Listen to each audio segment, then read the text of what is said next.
Hello and welcome to Hidden Door live show number 5. Yep, we are still doing it and we've got some great stuff lined up tonight. My name's David Martin and I'm the creative director of Hidden Door. In case you didn't know, basically Hidden Door is Edinburgh's very own alternative arts festival. We do music, art, theatre, dance, film and spoken word, and we focus on what we call emerging talent. Each year, we put on a 10-day festival extravaganza in an unusual or disused space, transforming it into a place for the audience to explore and discover lots of new, wondrous art and creative work and performances. This year, we've had to postpone our festival, so we're doing this in the meantime, so that you can still discover lots of inspirational creative work by Scotland's emerging artists and meet them through the live shows. We're going to be bringing Hidden Door back in May 2021, and we're going to start talking much more about that on the live shows as we go. We've got some incredible talent lined up already for the festival, and we have an insane venue, but more on that another time. The live shows aren't yet funded, but we are committed to paying all our artists and contributors to try and help and support them through these really tough times. So if you want to help us raise money, you can donate and look for the donate link, which should magically appear in the comments anytime now, or you can find it after the show's finished in the post description. The live shows are free, obviously, but donations make a massive difference to us and our artists. So if you can, it's an amazing thing to be able to donate.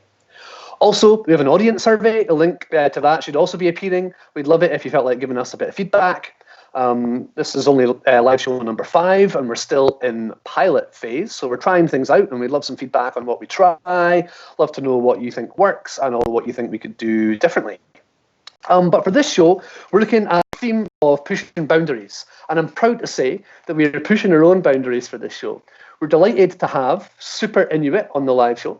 This will be our first band, our first not just solo performer.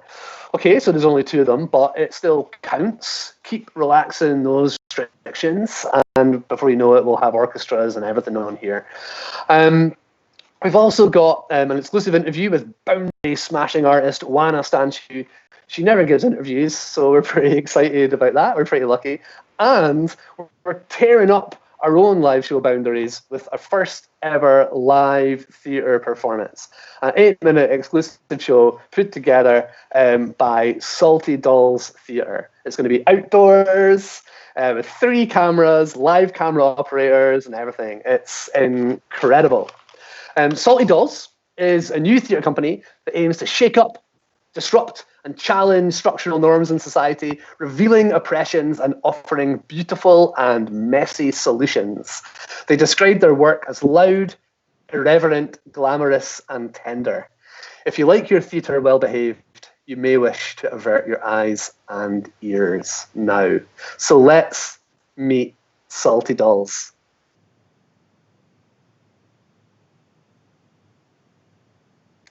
Hi guys, how are you doing? Hi, good. Great, really happy to be here.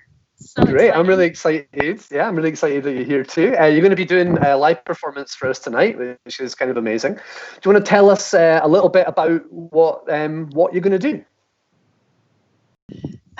So what we're doing today is an excerpt of a bigger show that we're making called SPILT MILK. And this particular part we devised during an R&D at Dance Space in Edinburgh. And it takes some of the themes from our earlier 2 solo shows, and we brought them together and mixed them up, and we've got something new, which is still in the making. The full show. So do you want to tell us a little bit about that? About how did you guys kind of end up getting together? You've both actually made appearances at Hidden Door in the past, but not as Salty Dolls Theatre. So tell us a little bit. What's your origin story? How did it all happen? Well, Fiona and I were residents at Dance Space for a year as part of their Devs residency, and that's where we met. And we discovered we had quite a lot of shared history. We both started as circus performers and then moved into theatre. And then after our residency, we went on to make 2 solo shows separately. But we performed them in tandem at the Roxy, and while we were performing them together, we did this run together. We really supported each other. Yeah, we decided instead of doing the shows separately, it would be good to support each other and combine our marketing and our kind of energy and powers and do it together.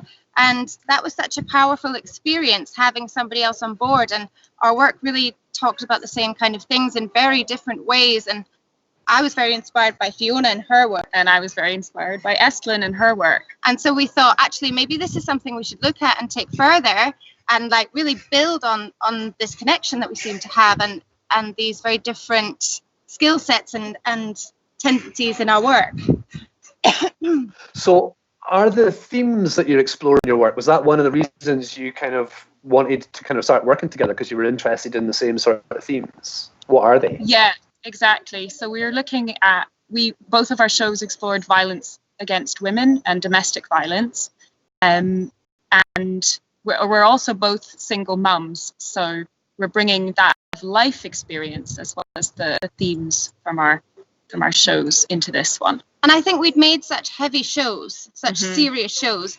We wanted to be able to make something which addressed serious issues, but in a really light-hearted, irreverent, kind of loud, enjoyable way, something that people would want to engage with and that would be for us to do. I think was quite important. Well. Yeah, like lifting.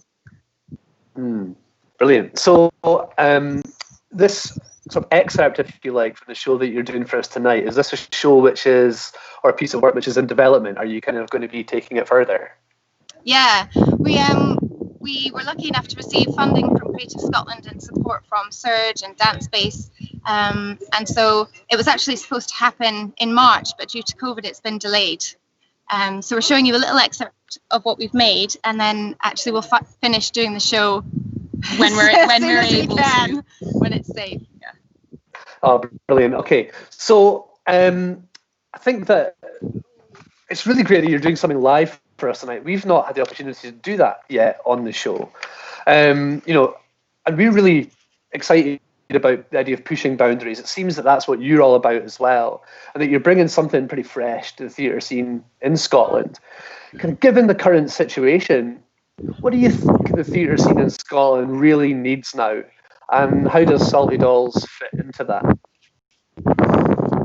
It really needs innovation in approaches because of the sort of physical situation that we're in, but it also really needs diverse voices, and we feel like we're one of those voices. I think, like, in some ways this is a great opportunity because art shifts and moves, and through this crisis art will find a new way, and hopefully that means that underrepresented voices will find a way to be heard. For example, we're really excited about doing this online because this removes some of the barriers to people seeing the work, so people don't have to find childcare or pay to go to a venue or travel, or there are barriers in place, and so it's exciting that we can actually directly reach people and it's free, and they are the people that we want to reach, aren't they? Yeah, absolutely. And it's exciting as a forum as well, it's pushing our boundaries to me, because we love live performance, we love being really intimate with the audience, and it's hard to be funny if you don't have people laughing in front of you, so we're really pushing ourselves in that way, and we're really excited about what we can do with that form, with cameras and being online and all of that. Brilliant. Well, listen, guys, I don't want to keep you back anymore. I can't wait to see what you're going to do for us just now. For the folks back home, remember, this is something really new for us. It's outdoors. You can hear there's wind noise, there's seagulls, there may be stray pedestrians. Who knows what's going to happen? We've got 3 cameras with actual live human beings operating the cameras. It's fresh. It's really fresh. So anything could happen. So just bear that in mind as we watch Salty Dolls do their excerpt of Spilt Milk. Let's just go for it and hope for the best. And we'll see you on the other side. So take it away, Salty Dolls.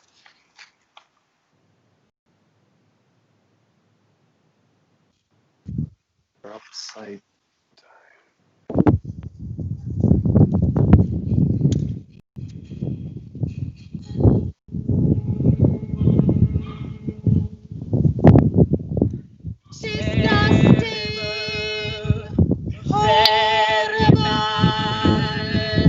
Terrible lady,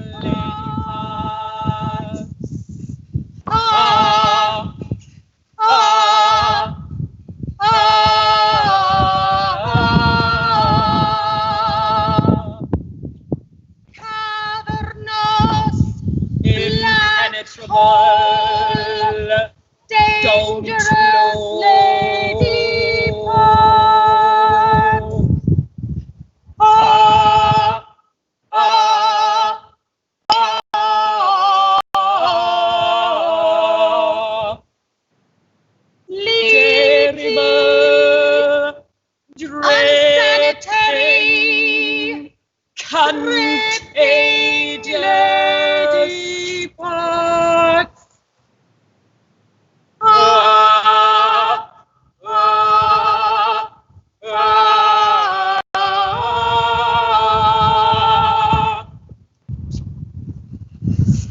Stinky, fishy,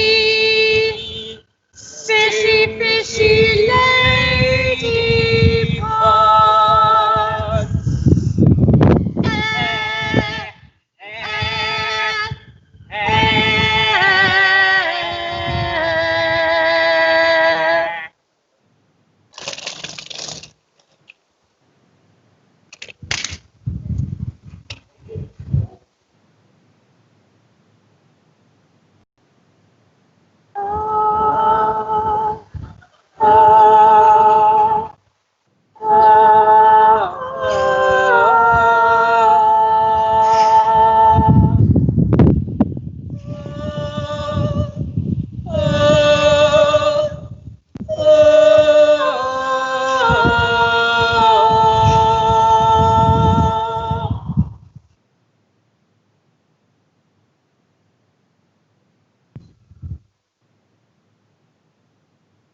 What did the saggy boob say to the other saggy boob?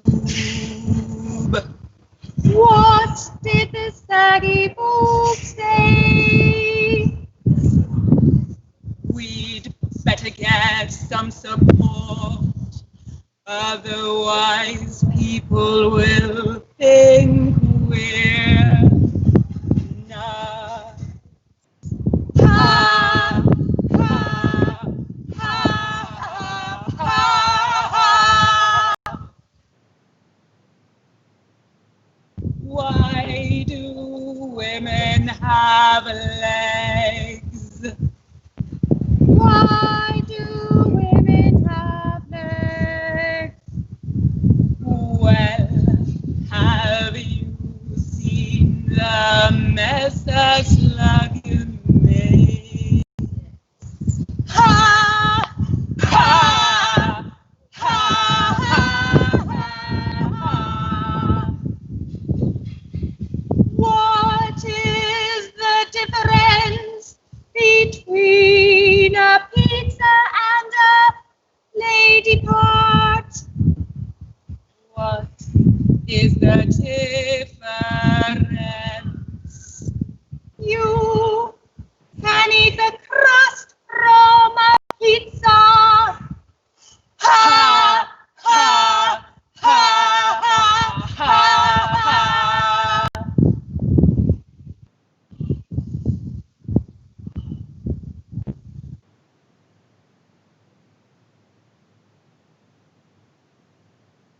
Our operator, who art in the phone, DWP be thy name. Thy benefits doth come, Thy will be done. in schemes as it is in tenements. Give us this day our daily tenor, and forgive us our single marital status, as we forgive those who impregnate us.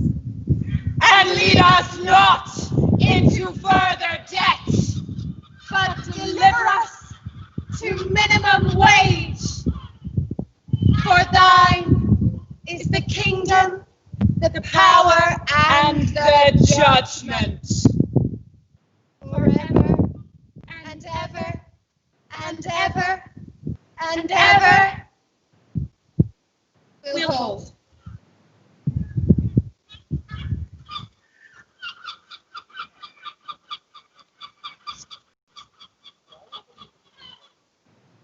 Forever and ever and ever.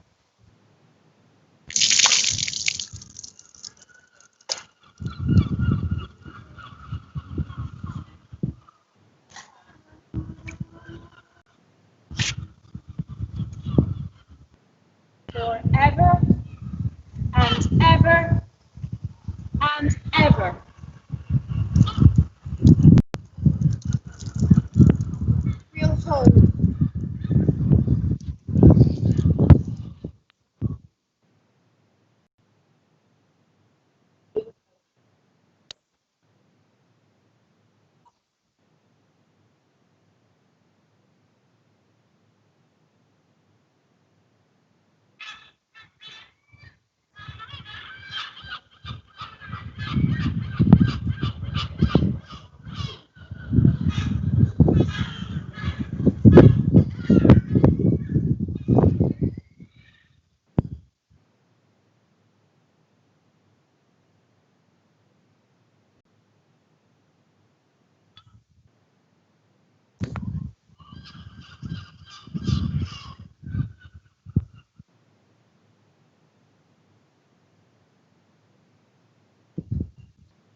vagina, flaps, axe, and fannies, I'm well, very cup, bone collector, foo-foo, stench, trench, lady, garden, glory box. Come bucket, come bucket, come bucket, come bucket. Vagina, flaps, axe, and fannies, I'm well, very cup, bone collector, foo-foo, stench, trench, lady, garden, glory box. We have fannies and vaginas, we enjoy them single mums. We can make a tenner feel like millions, we are single mums. Thank you. Thank you.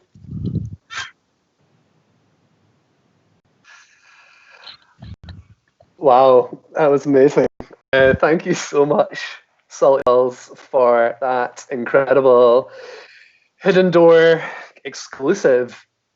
That's what we are really trying to do at Hidden Door. We're trying to give you a mixture. We're trying to keep you on your toes and always help you try and find something that you maybe didn't expect. And I bet none of you actually expected that when you tuned into this tonight. So thanks again, guys. That was really wonderful. Moving on, I mentioned that we have our first musical duo playing for us tonight, Super Inuit. And before we introduce you to them, we thought it would be good to tease you with one of their beautiful videos so you can get a flavour of what they do. So we're going to go straight to the video. This is Tectonic by Super Inuit.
So, what about that? Pretty amazing. I think you'll agree. I'm really excited to be able to unmask the musical miscreants on the show this evening. By way of introduction, Super Inuit are an Edinburgh-based musical partnership that blur the lines between left-field electronica and electro-pop. Their distinctive, sparse sound is crafted from the combination of multiple mangled samples and glass-clear vocals, courtesy of Brian and Fern. Let's meet them, Super Inuit.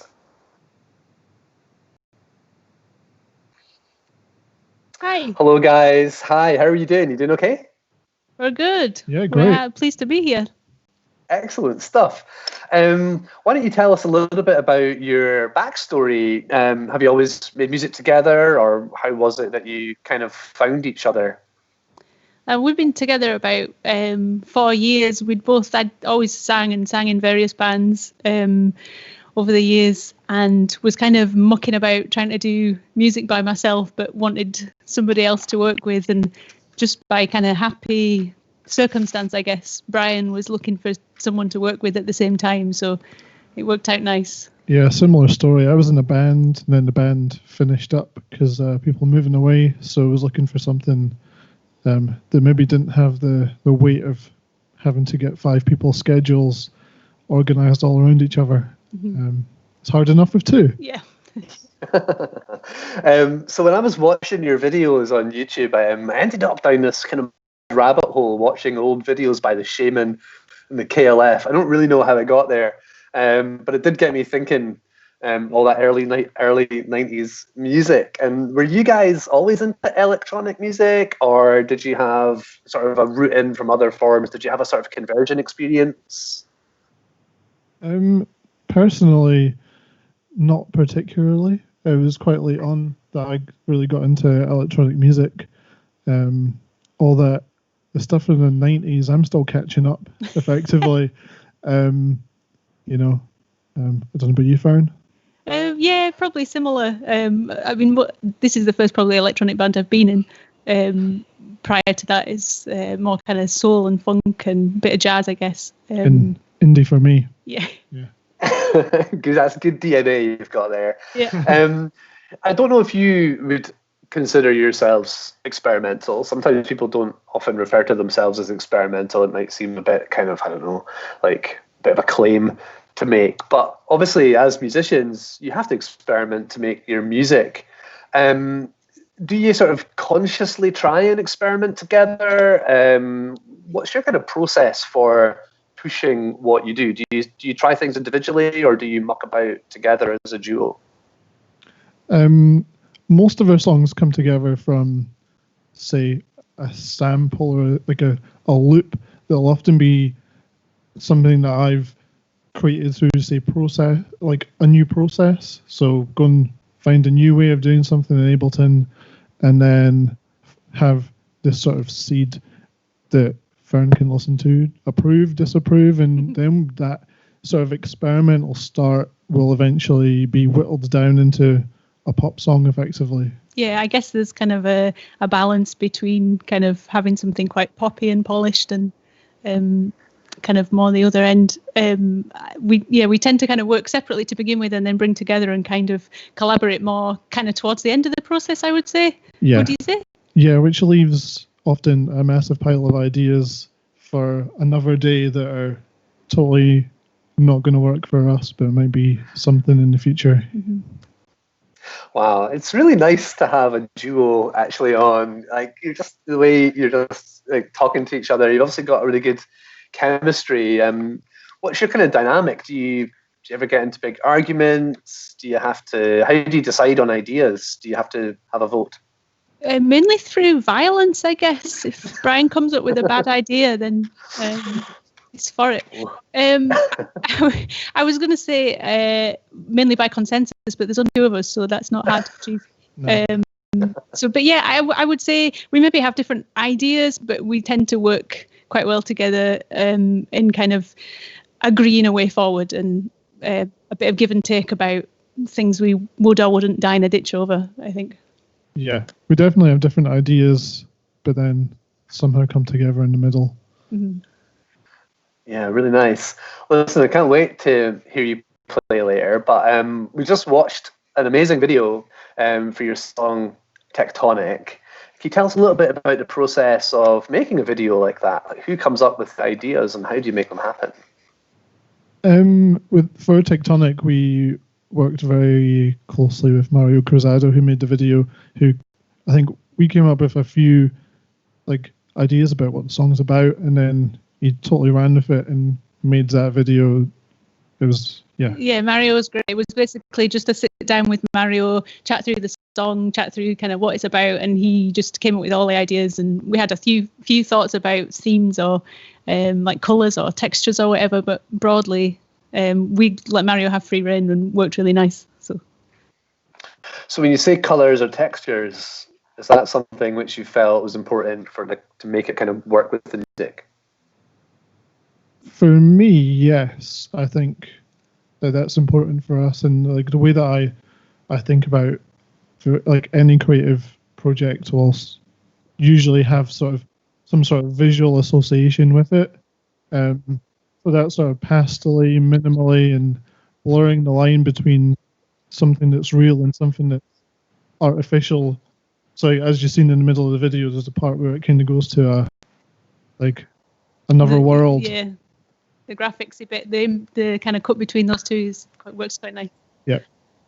Yeah, great. Well, it's really kind of visually very affecting, and it does really go really well with the music. Do you have a favorite kind of scene or sequence from the video? I would say probably that one, that kind of cutting from one to the other, but also I enjoyed the paint pot one. Was quite fun to do, I guess. The paint pot and the chair lifting up's nice as well for me. Yeah, that's good. Yeah, there was really, I think Mario wanted to test out quite a few ideas of different things he could do. So some of the visuals and things like that were I think fun for him to do as well. Well, listen, I'm going to hear you play for us live later in that room where you're standing right there, but not quite yet. So we'll say goodbye for now, and we'll see you in a bit. So see you in a second. Next on the show, though, we're actually going to meet visual artist Oana Stanciu.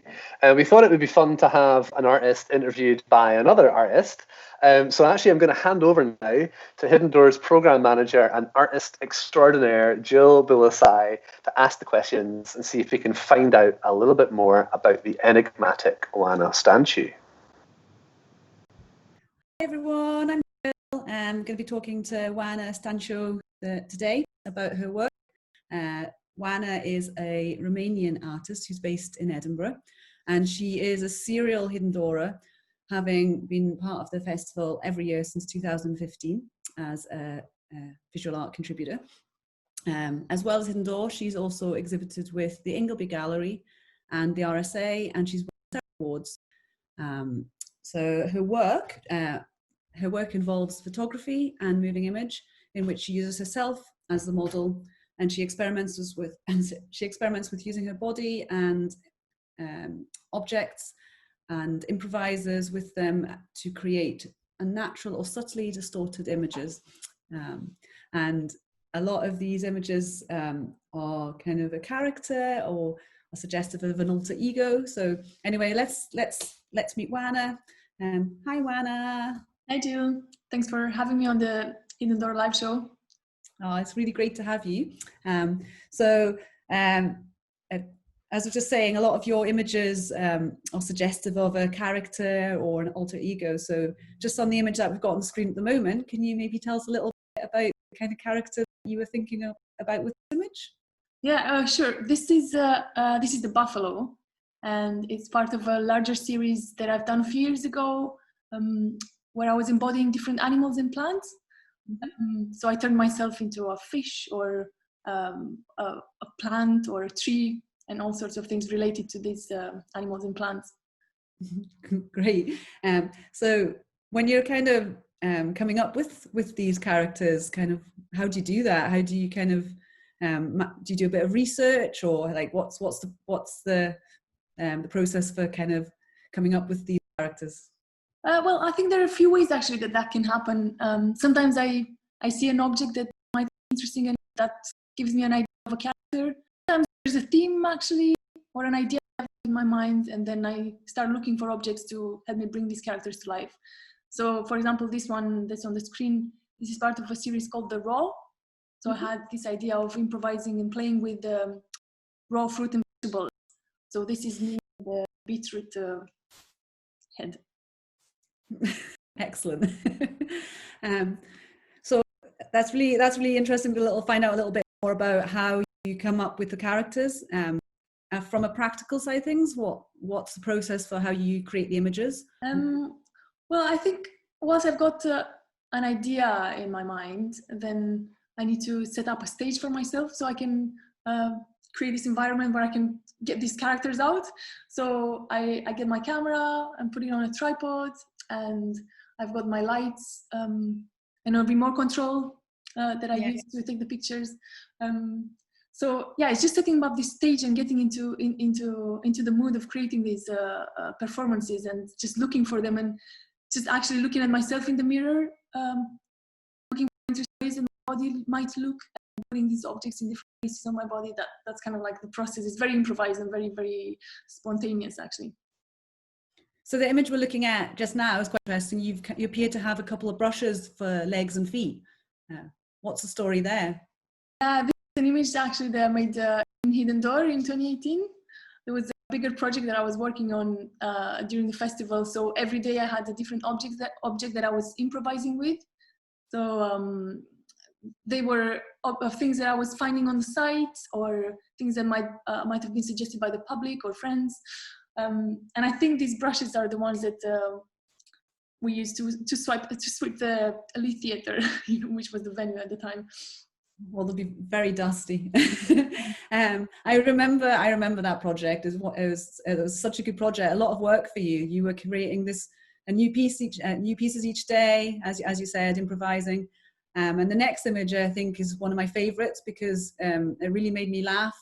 That you'd kind of used this bread. So this bread was donated to us for our volunteers to eat, and it was lying around in the staff room. It was needing to be binned before the mice ate it. And I came in one morning, and I was like, great, the bread's gone. The mice won't be moving in. And then I went downstairs to see what you'd been getting up to, and found all the bread there, a massive pile of bread, and all these images of you balancing bread on your head. And I've just found it very, very humorous, and I love that kind of playfulness in your work. And I'm always like very surprised that you can keep this very kind of straight face while you're creating these quite absurd images, really. So as well as your photography work, you also use moving image and video. So we're going to have a little clip at one of your videos in a second, but maybe you might like just to explain a little bit more about that process. Yeah, I think sometimes I use video just to bring another dimension to the series I'm working on. So sometimes I choose a few characters that I'm working on, and then try to bring them to life through this medium. And I usually I focus on very small gestures that look a bit weird or surreal. So I kind of focus on those and try to distort them in different ways, sometimes using a triptych or mirror effects, or reversing and slow motion, just to make it as natural and intriguing as I can.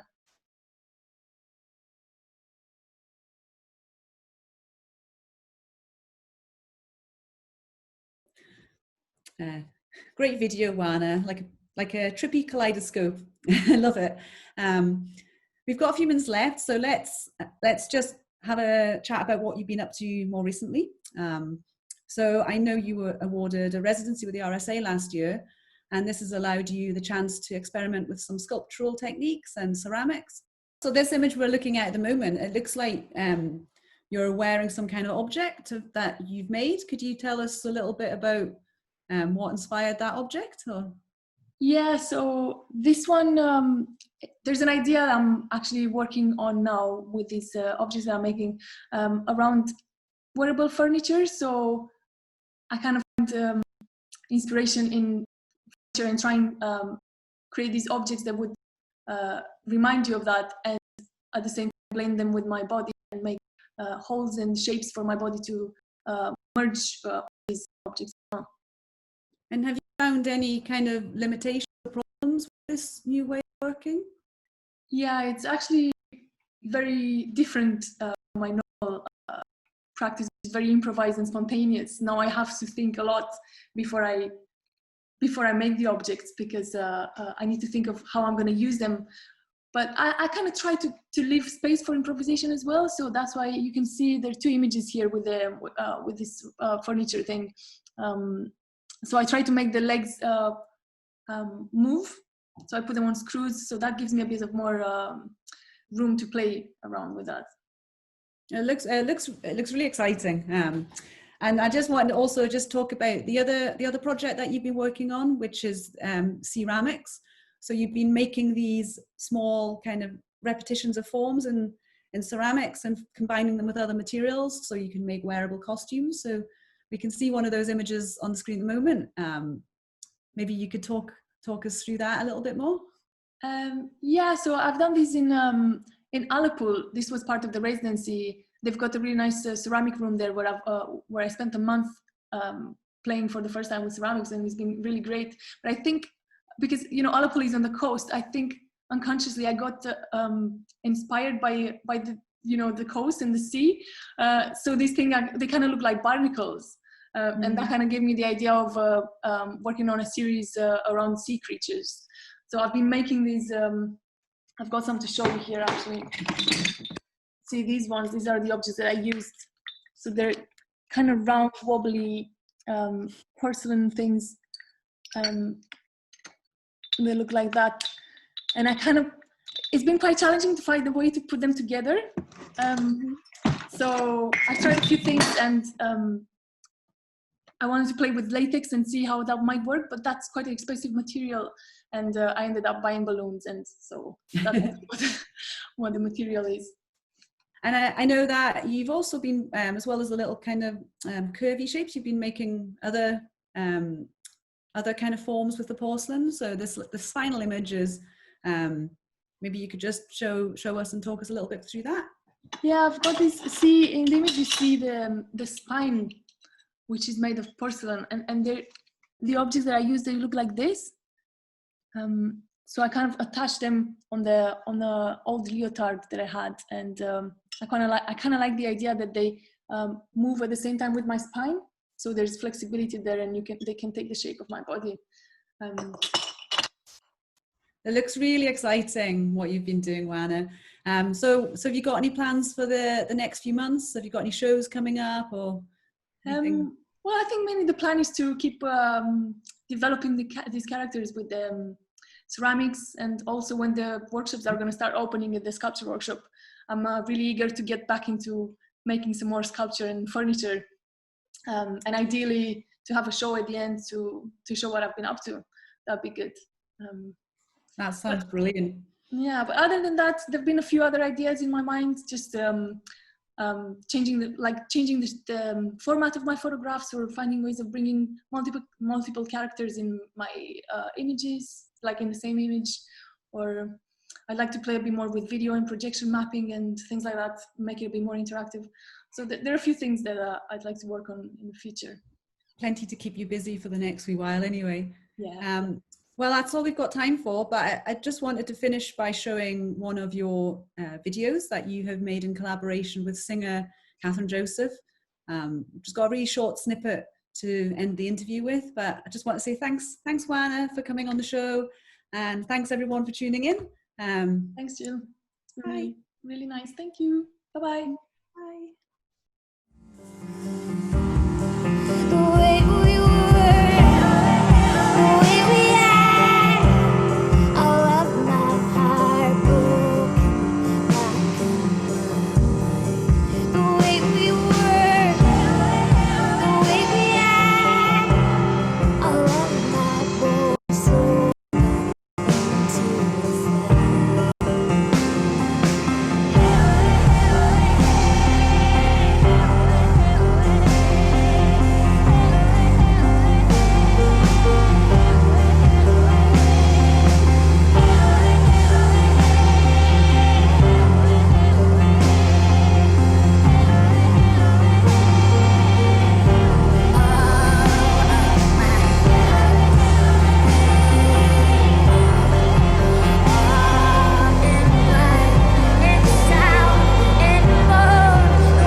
Okay, so thank you so much, Jill and Oana. Oana, your work is absolutely incredible. Really happy to have it on the live show and be able to feature it. We're going to have Super Inuit back in a second, but before we do that, I just want to say a big thank you to all the team that helped pull this show together. Like I said, we've been pushing boundaries here ourselves tonight, and it's been quite a challenge for us, and we've had to learn lots of new stuff. Not to mention all the software completely breaking and everything else kind of going bizarrely wrong, as it always does every week. But I just want to say a big thank you, especially to Kostas, who's actually controlling the whole show from Greece. Kostas, can you say hi to us? Hello, everyone. Hi from Greece. So that's Kostas. He's actually in Greece. That's the magic of the internet. But also want to say a big thank you to Jane, who basically tells Kostas what to do. Vasilis, Viva, Tio, Emma, and Jill. Sylvia, Adam, and Katie as well. All part of the team that helped make this happen. There's lots more people involved as well. And we're really, really happy and excited to be doing these live shows for Hidden Door. Want to thank our guests this evening. Oana Stanciu, who we just saw, Super Inuit, and of course, Salty Dolls, how could we forget? And obviously, thank you as well for dropping in and watching. It makes a huge difference to have an audience. And, you know, you're a really important part of the whole chemistry of this and makes it really worthwhile for our performers. So thank you.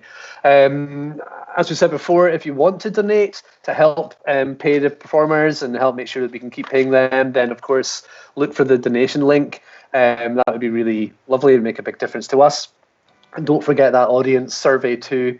It's great if we can get a little bit of feedback. So finally, just want to say tune in a fortnight's time. We're doing these shows every second Thursday at the same time, 7 p.m. Each one, we're trying new things out. We're trying to kind of keep it interesting, keep it exciting, and hopefully you'll find it fresh every single time. So come back in a fortnight and see what we've got in store for you then.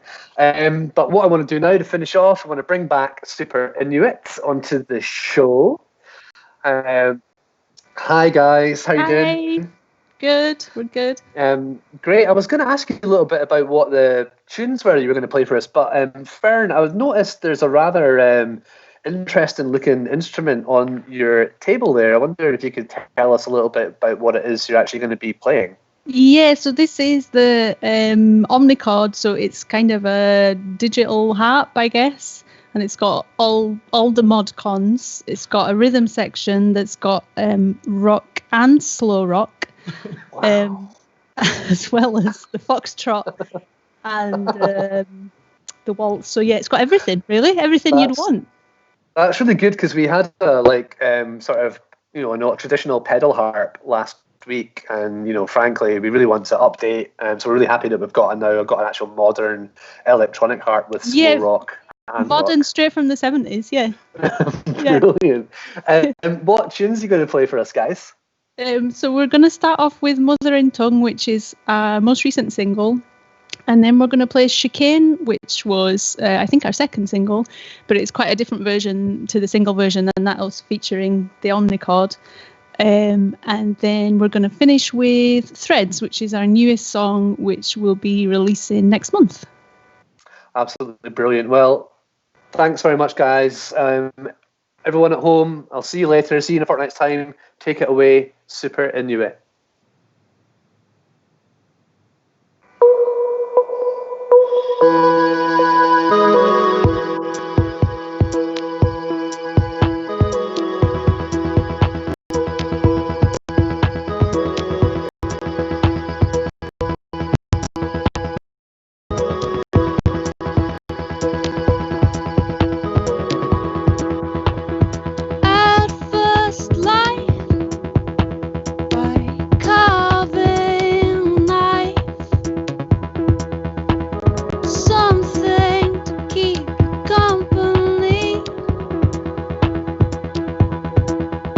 Undercover of love.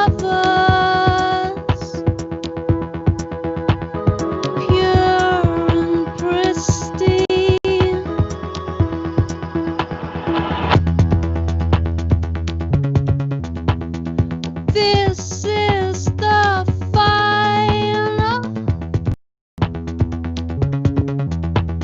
twist of the knife, all over inside. Only we made, all on the fight. Only you remain. I saw by gaslight. You said it's all in my head. You're not the only one suffering, suffering. For your mother ain't a tongue, stuttering, stuttering. Our mouths wide open. You muscling, muscling. Your elbows in. Suffering, suffering. A gift you're given.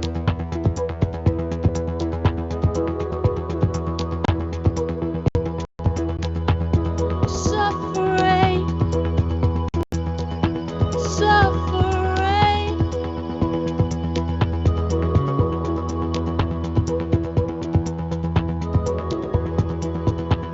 Suffering.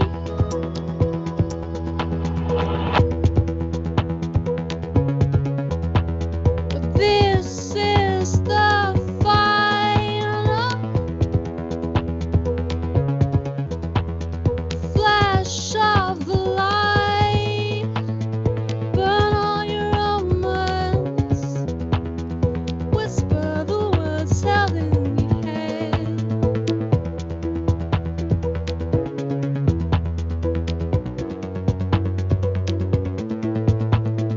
Burn all your omens. Whisper the words held in your head. You're not the only one suffering, suffering,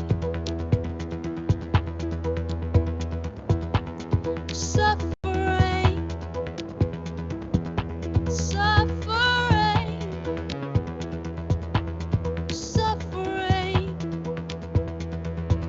suffering, suffering, suffering.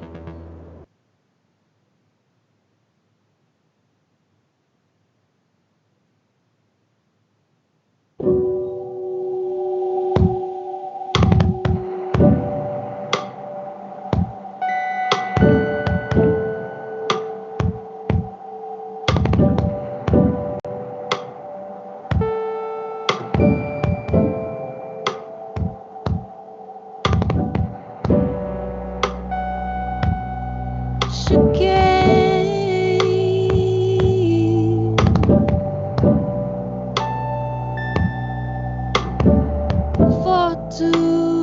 Fortune.